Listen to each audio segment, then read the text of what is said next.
Hey guys, today I'm gonna show you how to view your starred sheets in the Google Sheet application.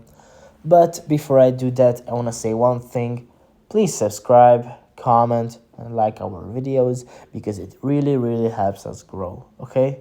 Now let's jump into it. As you can see, I'm in the Google Sheets application right now.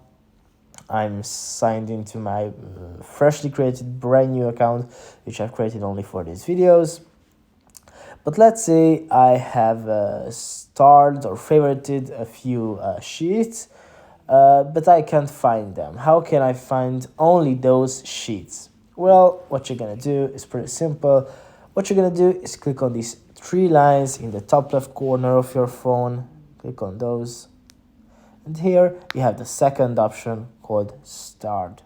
Click on that and here will appear all of your style files and sheets. I don't have any yet because, as I said, this account is brand new, but if you have any, they will all appear here. I can guarantee that. Okay guys, thanks for listening. See you in the next one.